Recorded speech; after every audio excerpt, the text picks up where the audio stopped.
తెలంగాణ వైదిక బ్రాహ్మణ రాష్ట్ర సర్వసభ్య సమావేశానికి విచ్చేసిన ప్రతి ఒక్కరికి అభినందనలు, శుభాకాంక్షలు, స్వాగతం పలుకుతూ సభా కార్యక్రమాన్ని మనం మొదలు పెట్టుకున్నాము. మన వైదిక ధర్మం ప్రకారం జ్యోతి ప్రజ్వలన.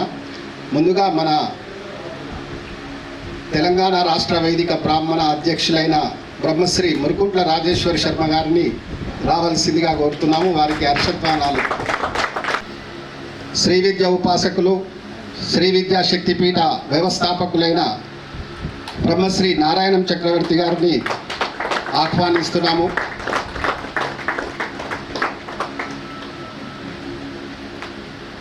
ఇక తెలంగాణ రాష్ట్ర వైదిక బ్రాహ్మణ సంఘానికి జ్యోతి ప్రజ్వలన తర్వాత మీకు అవన్నీ వివరాలు తెలుపుతాము. ఇప్పుడు కొత్తగా వచ్చిన సభ్యులు కూడా మా ట్రెజరీ పాపయ్య శర్మ గారు ఉన్నారు. వారిని సంప్రదిస్తే ఆ యొక్క సభ్యత్వం కూడా తీసుకుంటే ఈ క్షణం నుంచి కూడా మీరు ఎగ్జిక్యూటివ్ మెంబర్స్గా నమోదు చేయబడుతుంది. ఇప్పుడు మన వైదిక ధర్మాన్ని ప్రకారం జ్యోతి ప్రజ్వలనకు అందరినీ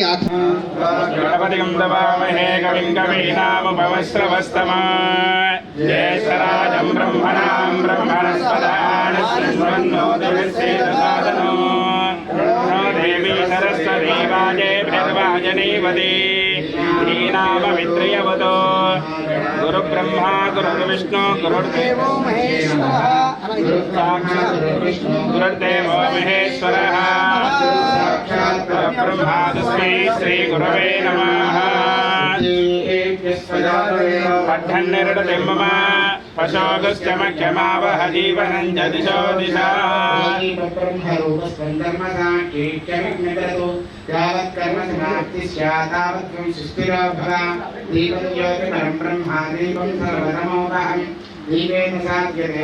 దండం పెట్టిన వాళ్ళు కూర్చోండి, ఒకరొకరు వచ్చి దండం పెట్టాము. తర్వాత కార్యక్రమం చదవబడుతుంది. అందరూ ఒకసారి సభకు నమస్కారం చేయవలసిందిగా కోరుతున్నాము.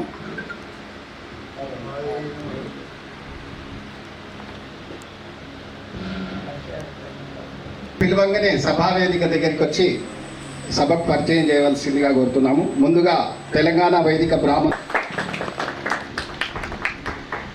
తర్వాత వర్కింగ్ ప్రెసిడెంట్ ఢేరం భాస్కర్ శర్మ గారు. వారి అనారోగ్యం కారణాల వల్ల కొద్దిగా రాలేకపోయారు, వారికి లేటుగా వస్తారని సమాచారం ఇచ్చారు. అలాగే మన గౌరవ సలహాదారుగా వజ్జా సుధాకర్ శర్మ గారు, వారిని కూడా ఒకసారి. ఎన్నో కాగితాలు చినిగిన తర్వాత చివరికి ఈ పటము నిద్రలేసింది. ఎన్నండి ఎన్నో ఎన్నో సుబ్రహ్మణ్యం స్వామి సుబ్రహ్మణ్యం అన్నకి ఎన్నో. అన్న ఇది చూడండి సోదరా, ఇంకా కొంత చూడు అన్న, ఇది చూడండి సోదరా చూడు. ఒక 2 వారాలు ఒక 2 నోటు పుస్తకాలు చినిగిపోయితే ఇప్పుడు మన శాఖ చిన్నగా అది నిలబడి ఉందండి. పూజారి జారిపోతున్న సమయంలో, అర్చకులు అణచివేయబడుతున్న సమయంలో మనము గొడ్డలి ఎత్తి యుద్ధము చేయాల్సినటువంటి ఆవశ్యకత ఉన్నది. కాబట్టి అందుకే ఈ యొక్క నమూనాను ఏర్పాటు చేయడం జరిగింది. అది చూపించిన తర్వాత చక్రవర్తి గారు అందరూ చూసి సోదరా బాగున్నది, ఇక దీన్ని ఖరారు చేద్దామంటే అప్పుడు కదా 4 మెతుకులు 4 రుచి అంటున్నాయి, అప్పుడు కదా కనురెప్పులు కాస్త నిద్ర వాల్చినాయి. అయితే స్వామి ఆ ఉన్నటువంటి లోగంలో ఎక్కువ సమయం కేటాయించను, తొందరగా ముగించేస్తాను. ఎందుకంటే స్వామి అది మన ముఖ చిత్రము, అది మన నుదుటిన తిలకము, అది మన హృదయంలో అనాహత చక్రము. దానిలో అన్నీ ఉన్నాయండి, అన్ని కోణాలు ఉన్నాయి. ఎందుకంటే సనాతన ధర్మం చూడండి, 300 సంవత్సరాలు ఆంగ్లేయులు, తర్వాత 400 సంవత్సరాలు ఇంకా మొఘలులు, ఇంకా ఎంతో మంది మనల్ని పరిపాలించినా కూడా ఇంకా మన ధర్మం యొక్క మూలాన్ని మాత్రం జరపలేకపోయినారు. మళ్ళీ ఆ మూల నుంచి మళ్ళీ చిగురించి ఇవాళ వటవృక్షం మాదిరి ఆకాశం ఎత్తు గర్జిల్లుతున్నది మన సనాతన ధర్మము. దానికి మూలము బ్రాహ్మణ్యం. ఎందుకంటే స్వామి ధర్మంలో మూడు ప్రధానమైనటువంటి విభాగాలు ఉంటాయండి. ఒకటి ధర్మానుష్ఠానము, దాంట్లో పొందుపరిచింది అదే ధర్మానుష్ఠానము లేదా ధర్మాచరణ మొదటిది, ధర్మ ప్రచారము రెండవది, ధర్మ పరిరక్షణ మూడవది. ఈ 3 కూడా ఎలాగైతే ఒక 3 ఇటుకలు పేర్చి ఒక పొయ్యి తయారు చేసి దాని మీద అమృత తుల్యమైనటువంటి పాయసాన్ని చేసుకొని తింటామో, మన సనాతన ధర్మం యొక్క మాధుర్యము కూడా ఈ మూడింటిపైనే ఆధారపడి ఉంటుంది. ఒకటి ధర్మానుష్ఠానము లేదా ధర్మ ఆచరణ, రెండవది ధర్మ ప్రచారము, మూడవది ధర్మ పరిరక్షణ. దానిలో మూడు ఉన్నాయండి. ఇప్పుడు చూడండి, ఈ 42-43 డిగ్రీలకే మనం మాడిపోతుంటేమే రేపటి రోజు ఇంకో 5 ఏళ్ళు 6 ఏళ్ళకి 50 డిగ్రీలు వస్తుందట. దానికి కారణం ఎవరో కాదండి, ధర్మానుష్ఠానం సన్నగిల్లుతున్నది కాబట్టి సూర్య భగవానుడు కోపిల్లుతున్నాడు. ఎందుకంటే మా నాన్నమ్మ చెప్పేదండి, అపార రామభక్తురాలామె.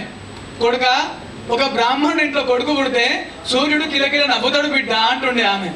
ఎందుకు? 5 ఏళ్ళకి వాడికి లేదా గర్భాష్టమి ఉపనయనం అయితే అర్ఘ్యాలు 3 కాలాల్లో వదులుతాడు కాబట్టి సూర్యుడు కిలకిల నవ్వుతాడు బిడ్డ. అతడు నవ్వితే నవ్వులు చల్ల ఉంటాయి, ఎండ ఎక్కువ కొట్టదు బిడ్డ, సంధ్య వారవాల బిడ్డ అని చెప్తుంది మా నాయనమ్మ. అంటే ఇది చేస్తున్నప్పుడు అన్ని మాటలన్నీ 15 రోజులు అన్నకు తెలుసు, నాకు తెలుసు, చక్రవర్తి గారు తెలుసు, ఎన్ని కాగితాలు చింపినామో, ఎన్ని స్కెచ్ పెన్నులు అరిగిపోయినాయో. సరే చివరికి వచ్చింది. అయితే ఇప్పుడు మనము పొందుతున్న ఆ కాస్త వర్షపు చినుకులు స్వార్థమైనటువంటి కుటిలమైనటువంటి జాతితో కాదండి. ఈ మాత్రము సూర్యుడు ఇంకా మనల్ని కరుణ చూపుతున్నాడు. మన వేద సంస్కృతిలో, సనాతన భారతిలో నెలకు 3 వర్షాలు, ఇది వేద సంస్కృతి. నెలకి 3 వానలు, ఇది మన జాతి సంస్కృతి. తర్వాత ఏమైంది? నెలకి 3 వానలు కాస్త సంవత్సరానికి 4 నెలలు వానలైంది, సంవత్సరానికి 2 మాసాలు వానలైంది, గత సంవత్సరం 2 వారాలు వానలైంది, మళ్ళా 1 వారం వానలైతుంది. తర్వాత వర్షపు చినుకును మ్యూజియంలో చూడాల్సి వస్తుందండి. ఎందుకంటే ఎట్లా ఒక తగ్గడలో ఒక పాత్ర లేస్తున్నది ఇంకో పాత్ర దిగుతున్నట్టు లెక్క. ఎట్లెట్లా ధర్మానుష్ఠానము సన్నగిల్లుతున్నదో అట్లా ప్రకృతి కన్నెర్ర చేస్తున్నదండి. అందుకే ధర్మానుష్ఠానానికైనా ధర్మాచరణకైనా బ్రాహ్మణ వైదికమే గొప్పది. అందుకే ఈ వైదిక సంఘానికి ఏమాత్రం చేయడం జరిగింది. ఇప్పటికైనా అర్ఘ్యాలు వదలాలి. చైతన్యార్ఘ్య సమారాధ్య చైతన్య కుసుమ ప్రియానమ్మని కీర్తిస్తుంటే ఎక్కడైతే చైతన్యం అనేటువంటి అర్ఘ్యము వదలబడుతుందో అక్కడ సూర్య భగవానుడి యొక్క అనుగ్రహ అర్ఘ్యం కూడా మన వైపుకు కురుస్తుంది. ఇక నెక్స్ట్ సంవత్సరం వరకు శపథం పూనాలి. నెక్స్ట్ సంవత్సరం వరకు నా పేరు చెప్పి ఒక 10 చినుకులైనా పడాలి. నెక్స్ట్ సంవత్సరం వరకు నా అనుష్ఠానాన్ని చూసి సూర్యుడు ఒక 6 డిగ్రీల తక్కువ ఎండగొట్టాలి. ఇట్లా కనుక ధర్మానుష్ఠానము విరాజిల్లగలిగితే సూర్యుడు కిలకిల నవ్వుతాడు, చినుకులు మనందరు నృష్టిని ముద్దాడుతాయండి. అందుకే ధర్మానుష్ఠానం గొప్పది కాబట్టి దీనిలో పొందుపరచడం జరిగింది. సరే, చెప్పుతూ పోయితే ఎంతైనా చెప్పొచ్చు. ఇక్కడ ఈ లోగోలో చూడండి, మధ్యలో అర్ఘ్యము వదులుతున్నటువంటి విప్రోత్తముడు ఉన్నాడు. దీనిలో ఇక్కడ మధ్యలో అర్ఘ్యము వదులుతున్నటువంటి బ్రాహ్మణోత్తముడు. మీరు 1,000,000 లోగోలు చూడండి కాక ఇది ఎక్కడా లేదండి. 1,00,000 లోగోలు పరిశీలించిన, 1,00,000 నమూనా చిత్రాలు పరిశీలించిన అర్ఘ్యాన్ని వదులుతున్నటువంటి విప్రోత్తముడి యొక్క చిత్రపటం యొక్క నమూనా ఎక్కడా లేదు. కేవలం మన వైదిక బ్రాహ్మణ సంఘంలో ఉంది. అది మధ్యలో పెట్టడం జరిగింది. ఇరువైపులా పరుషములు, తరువాత అర్ఘ్యం వదులుతుంది, మధ్యలో ఉందండి. ఇరువైపులా పరుషము, తరువాత అటు ఇటు సూర్యచంద్రుడు, ఆ పైన యజ్ఞకుండము, కింద తామర పువ్వు. వీటిల్లో ఏదో అక్కడ స్థలము ఉన్నది కదా అని చెప్పి, అక్కడ చోటు మిగిలింది కదా అని చెప్పి ఏదో కాకతాళీయంగా ఇరికిచ్చింది కాదండి. ప్రతిదీ దానిలో ఉంది. మనం మొదలుకి వద్దాము. మధ్యలో ఉన్నటువంటి అర్ఘ్యము వదులుతున్నటువంటి విప్రోత్తముడు, అదే మన జాతి, అదే మన నుదుటి తిలకము, అదే మన నోట్లో మెతుకు కాదండి. ఇది సర్వసభ్య సమావేశాన్ని అతి త్వరలోనే ఏర్పాటు చేస్తాము. కానీ ఇంతవరకు ప్రత్యేకంగా బ్రాహ్మణ్యం యొక్క శక్తిని, బ్రాహ్మణ్యం యొక్క గొప్ప బలమైనటువంటి ఆకాంక్షను లోగో రూపంలో, చిహ్నం రూపంలో తీర్చిదిద్దిన డాక్టర్ శివప్రసాద్ గారికి ప్రత్యేక ఆశీస్సులు అందజేస్తూ, మేము ఎక్కడ వెళ్ళినా మా వెంబడి ఉంటారు డాక్టర్ శివప్రసాద్. మరి వివరణ నిజంగా మాకు కూడా రాదు. వారు అందరికీ చెప్పినందుకు మళ్ళీ ఒకసారి వారిని ఆశీర్వదిస్తూ, ముఖ్యంగా తెలంగాణ వైదిక బ్రాహ్మణ సదస్సు సంఘం ఏర్పాటు కావాలని కొంతమంది నా దగ్గరికి రావడం జరిగింది. అందులో ముఖ్యంగా వైదిక బ్రాహ్మణుల గురించి నిరంతరము తప్పిస్తూ శ్రామిక యోధుడు అనవచ్చు, నిరంతర కృషి వలుడు అనవచ్చు మా సుబ్రహ్మణ్యం గారు. ఎవరు ఏమన్నా, ఎన్నిసార్లు వాళ్ళు విసుక్కున్నా వాళ్ళ దగ్గరికి వెళ్ళడము, మరి సంఘం యొక్క ఆవశ్యకత చెప్పడము, వారిని సభ్యులుగా చేర్చడము ఇది జరుగుతుంది. మరి ఈ తెలంగాణ రాష్ట్ర వైదిక బ్రాహ్మణ సంఘం ఏర్పాటు చేసిన తర్వాత మరి నా దగ్గరికి వచ్చినప్పుడు మంచి నిర్ణయం నాన్న, తప్పకుండా దీన్ని అన్ని విధాలా కాపాడుకుందాము, విస్తరింపజేద్దామని చెప్పడం జరిగింది. ఆ క్రమంలో మరి ఎవరిని విమర్శించడం కాదు, రాష్ట్ర స్థాయి సంఘాలు ఉన్నటువంటి కరణం నియోగి సంఘం అధ్యక్షులు, అదేవిధంగా వైష్ణవ సంఘ అధ్యక్షులు, అదేవిధంగా వివిధ సంఘాల నాయకులు నాకు ఫోన్ చేయడమే కాక నాకు ప్రత్యక్షంగా కలిసి ఏంటి ఇది అవసరమా బాబాయ్ గారు, మీరు ఒక్కరు పక్కకు తప్పితే మేము ఆ సంఘం ఏంటో మేము చూపిస్తాము అని వాళ్ళు మాట్లాడడం జరిగింది. అయితే అప్పుడు నేను చెప్పడం జరిగింది, అయ్యా నేను నిమిత్త మాత్రుని మాత్రమే, కానీ వైదిక సంఘాన్ని ఎవ్వరు కూడా అలా విఘ్నం చేయడానికి, భంగం చేయడానికి అవకాశం లేదు. ఎందుకంటే బ్రాహ్మణ్యంలో ఉన్నది 80% మంది వైదికులే, పురోహితులు అనుకోండి, అర్చకులు అనుకోండి, వీళ్ళు.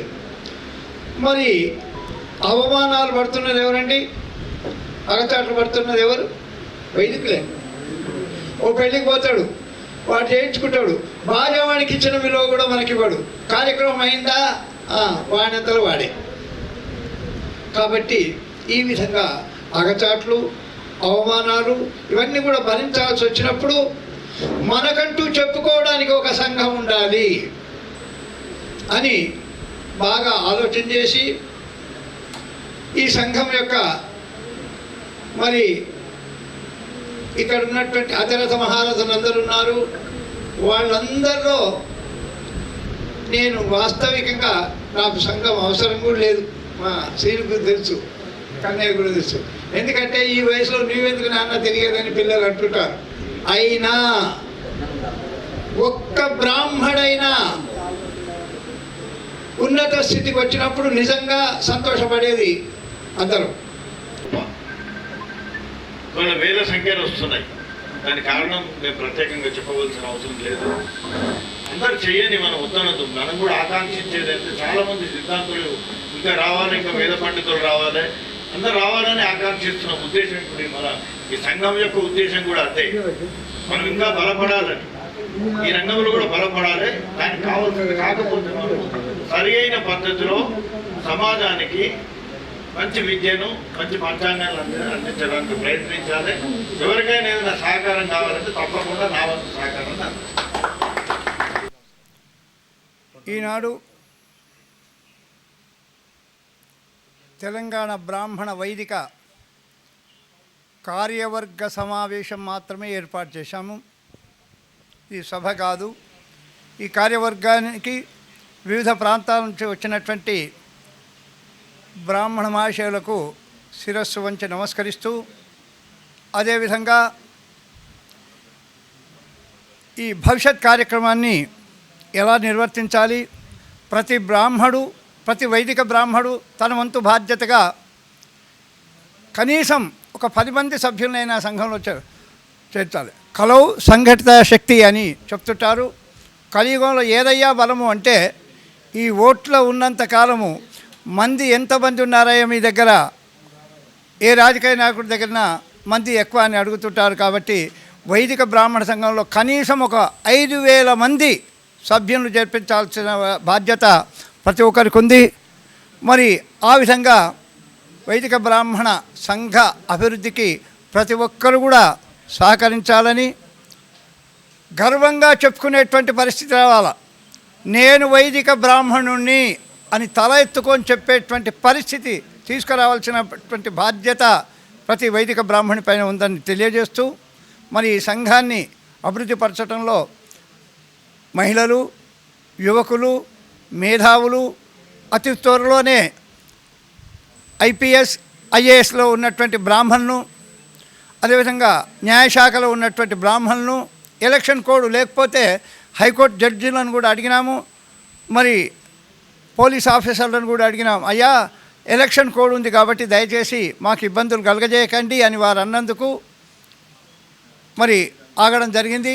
ఇది అయిన తర్వాత ఏ శాఖలోనైనా సరే ఎక్కడ బ్రాహ్మడిగా ఉన్నటువంటి ప్రతి ఒక్కరిని మనం దీంట్లో తీసుకొని వారి వారి సలహాలను తీసుకొని ఆ విధంగా ఈ సంఘాన్ని అభివృద్ధి చేయడానికి కృషి చేస్తామని తెలుపుతూ, ముఖ్యంగా అన్నదాత సుఖీ భవ, నిరంతరము ఏ కార్యక్రమంలోనైనా అన్నాద్భవంతి భూతాన్ని, ఇప్పుడే మా శివప్రసాద్ గారు చెప్పారు, అన్నాద్భవంతి భూతాన్ని. అదేవిధంగా యజ్ఞాల గురించి చెప్పారు. నిజంగా నేనొక నిరక్షర కుక్షిని మాత్రమే. ఆ జగన్మాత అనుగ్రహం చేత 1922 సర్వసౌభాగ్య దేవిత్రయ గీతా జ్ఞాన యజ్ఞాలు పూర్తి చేయడం జరిగింది. అది భక్తుల యొక్క సహకారం చేత. కాబట్టి వారి యజ్ఞం యొక్క విశిష్టతను కూడా చెప్పినారు డాక్టర్ శివప్రసాద్ గారు. కాబట్టి అలాంటి ఈ కార్యక్రమంలో నేను నిమిత్త మాత్రుడే. మాకు ఏ వేళ వెళ్ళినా ఆహారాన్ని అంది. బ్రహ్మ మనం సృష్టి చేసినప్పుడు 2 మాటలు చెప్పినాడట, ఆకలి, ఆశ.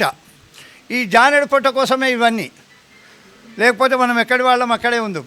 కాబట్టి ఆ ఆకలి తీర్చడానికి మాకు సంపూర్ణమైనటువంటి సహకారాన్ని అందిస్తూ, మరి అదేవిధంగా నేను కూడా సంఘంలో గౌరవ ఉపాధ్యక్షుడిగా ఉంటాను అని తెలిపినటువంటి మా ఆత్మీయులు బ్రహ్మశ్రీ నారాయణ చక్రవర్తి గారికి ప్రత్యేక శుభ అభినందనలు తెలియజేస్తూ, మరి కార్యవర్గము ఇది కొంతమంది అనుకోవచ్చు, ఇది శాశ్వతమైనటువంటి కార్యవర్గమా, మేము ఉండవద్దా, ఆయన్నే అధ్యక్షుడా, ఆయన్నే కార్యదర్శి, అదేది కాదండి.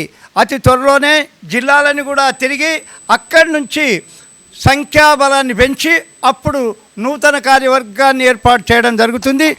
తాత్కాలికము మాత్రమే, ఇది పని చేయడానికి మాత్రమే. అప్పుడు ఎవరికి అభిలాష ఉందో, ఎవరు ఉంటారో వాళ్ళు ఉండవచ్చు. ఇది మాకు శాశ్వతం కాదని మా కార్యవర్గానికి కూడా చెప్తున్నాను నేను.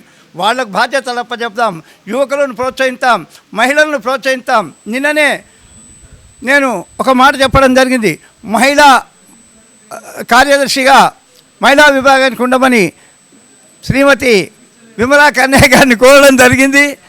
మరి గట్టి పిండము ఆమె, అయినా కొన్ని బాధ్యతలు ఉన్నాయి బావా, వద్దు ఇప్పుడు అని చెప్పడం జరిగింది. కాబట్టి ఆ విధంగా మరి ఈ వైదిక బ్రాహ్మణ సంఘానికి అభివృద్ధిని ప్రతి ఒక్కరూ సహకరించాలని, ఒక్కొక్క పురోహితుడు కొన్ని బియ్యం పంపండి, ఒక్కొక్క పురోహితుడు కొన్ని కూరగాయలు పంపండి, ఒక్కొక్క పురోహితుడు కొంత డబ్బు పంపండి. ఈ విధంగా అది ఎవ్వరికీ దుర్వినియోగం కాదండి, అంతా కూడా సద్వినియోగం అవుతుంది. మీరు ఒక వ్యక్తికి భోజనం పెట్టిన వాళ్ళు అవుతారు. ఇది మాకన్నే ఆచరణ చేసుకొచ్చినాడు. ఇవాళనే 25 కేజీల బియ్యం కూడా పంపించండి అనుకుంటా. మరి అలానే అందరం కూడా సహకరిస్తాము. ఇప్పుడు మా ఆత్మీయులు బ్రహ్మశ్రీ నారాయణ చక్రవర్తి గారు వారు 2 విషయాలు మాట్లాడతారు. సరస్వతి నమః, శ్రీమాత్రే నమః. ఈ రోజున తెలంగాణ బ్రాహ్మణ వైదిక సంఘం ప్రత్యేకమైనటువంటి బ్రాహ్మణులందరినీ కూడా పిలిపించుకొని ఒక రకమైనటువంటి సభ ఏర్పాటు చేయడం జరిగింది. ఈ సభలో ప్రతి ఒక్క బ్రాహ్మడు తెలంగాణ వ్యాప్తంగా ఉన్నటువంటి బ్రాహ్మణులకు ఎక్కడెక్కడ అన్యాయం జరిగిందో అక్కడక్కడ వైదిక సంఘము నిలబడి వాళ్ళకి తగు న్యాయం చేయాలని చెప్పి అటు ప్రభుత్వం చేత కానీ, ఏ రకంగా బ్రాహ్మణులు ఉన్నటువంటి అర్చకులు కానీ, బ్రాహ్మణ సంఘంలో ఉన్నవాళ్ళు కానీ, వైదిక సంఘంలో ఎవరున్నా కూడా వారికి మేము నిరంతరము ఈ వైదిక సంఘము వారికి నిలబడి అండగా ఉంటామని ఈ ప్రెస్ మీట్గా మేము తెలియజేస్తున్నాం. పురాణానాం ఆలయం కరుణాలయం నమామి భగవత్పాదం శంకరం లోకశంకరం. తెలంగాణ రాష్ట్ర వైదిక సంఘాన్ని ఏర్పడడానికి రాష్ట్రంలో ఎక్కువ శాతం ఉన్నది వైదికులే. అటు ప్రభుత్వ పరంగా కానీ సమాజ పరంగా కానీ మేము ఒకటే విషయం చెప్పదలుచుకున్నాము ప్రభుత్వానికి. గత ప్రభుత్వంలో పరిషత్ వల్ల సమన్యాయం చేయలేకపోయారు. ఇప్పుడున్న ప్రభుత్వానికి కూడా ఒకే విన్నపము, మాకు బ్రాహ్మణ కార్పొరేషన్ ఏర్పాటు చేయవలసిందిగా మా సంఘం యొక్క విజ్ఞప్తి. ఈ ఎలక్షన్ల తర్వాత తప్పకుండా చేస్తామని కూడా పార్టీ వాళ్ళు మాకు మాట ఇచ్చారు. అలాగే జనగణన చేయాలి, బ్రాహ్మణులు ఎంతమంది ఉన్నారు రాష్ట్రంలో అనేది. అలాగే ఒక అర్చకులకు పురోహితులకు అండగా ఉండడానికి ఒక ధార్మిక పరిషత్తును కూడా ఏర్పాటు చేయాలనేది మా యొక్క ప్రధానమైన డిమాండ్లో ఉన్నది. కాబట్టి ప్రభుత్వానికి మేము ఒకే ఒక విన్నపం చేస్తున్నాం, మాకు తెలంగాణ రాష్ట్ర వైదిక బ్రాహ్మణ కార్పొరేషన్ని ఏర్పాటు చేయవలసిందిగా ప్రభుత్వానికి విజ్ఞప్తి చేస్తున్నాము. దయచేసి మా యొక్క ఆ విజ్ఞప్తిని మన్నించి త్వరలోనే మీరు, ఎందుకంటే 37 ఉపకులాలకు మన బ్రాహ్మణ కార్పొరేషన్లు ఏర్పాటు చేశారు, ఒకే ఒక బ్రాహ్మణ కులానికే కార్పొరేషన్ లేదు. కాబట్టి మా ప్రధానమైన డిమాండ్ ఏంటంటే కార్పొరేషన్ని రాష్ట్రంలో ఏర్పాటు చేయవలసిందిగా మా యొక్క తెలంగాణ వైదిక బ్రాహ్మణ సంఘం డిమాండ్ చేస్తుంది. ఇది అందరూ వైదికులకు, అన్ని కుటుంబాలకు జిల్లాల వారీగా వారికి న్యాయం జరగటం అంటే కార్పొరేషన్ ద్వారానే న్యాయం జరుగుతుందనేది మా యొక్క ప్రగాఢ యొక్క విశ్వాసం. కాబట్టి ప్రభుత్వం ముఖ్యమంత్రి గారికి ప్రధానంగా విజ్ఞప్తి చేయింది ఏమిటంటే బ్రాహ్మణ కార్పొరేషన్ అతి త్వరలో ఏర్పాటు చేసి మా బ్రాహ్మణ సమాజానికి అత్యున్నంగా ఏర్పాటు చేయాల్సిందిగా కోరుతున్నాము. ఈ యొక్క ప్రెస్ మీట్ ద్వారా లేని పక్షంలో మా కార్యాచరణ మేము నిర్ణయించుకున్నాము. కాబట్టి దయచేసి కార్పొరేషన్ని వెంటనే ఏర్పాటు చేయవలసిందిగా కోరుతున్నాము. జై బ్రాహ్మణ్, జై పరశురామ్. ఇప్పుడు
జై బ్రాహ్మణ్, జై బ్రాహ్మణ్, జై పరశురామ్.